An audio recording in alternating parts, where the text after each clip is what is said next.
আজকের মিনি ব্লগটা শুরু করেছি ভীষণ তাড়াহুড়োর মধ্যে দিয়ে। দেখতেই পাচ্ছ ভীষণ তাড়াহুড়ো করে রেডি হচ্ছি, কারণ আজকে যাব হচ্ছে ঘুরতে। তোমরা তো জানোই আমার মা বাবা এসেছে মাসির বাড়িতে, আর মাসির বাড়ি কিন্তু আমাদের বাড়ির থেকে একদমই কাছে। আর গতকাল রাত্রে মা বাবার হঠাৎ করে প্ল্যান হয়েছে যে এখান থেকে যাবে কুচবিহার ঘুরতে। আর আমাদের বাড়ির থেকে তো কুচবিহার একদমই কাছে, বেশি দূর না, মাত্র 40 মিনিট মতন সময় লাগে। তো সেই জন্য সকাল সকাল সমস্ত কাজকর্ম সেরে নিয়ে এখন আমি রেডি হচ্ছি, আর আমার সাথে কিন্তু মামুনিও যাবে। তো মা বাবা ওরা চলে এসেছে বাস স্ট্যান্ডে, আর আমি ওই জন্য তাড়াতাড়ি করে রেডি হচ্ছি। এদিকে দেখো মা বাবাও চলে এসেছে, আর সাথে কিন্তু মাস্তাতো দাদা দিদি আর একটা বোনও যাবে।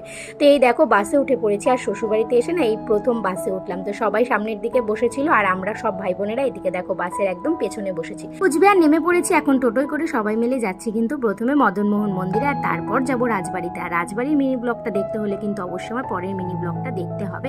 মন্দিরের সামনের থেকে কিন্তু ভিডিও করা একদম নিষেধ, তাই এখানে সবাই মিলে একসাথে বসে একটা ভিডিও ক্লিপ নিয়ে নিলাম তোমাদের জন্য।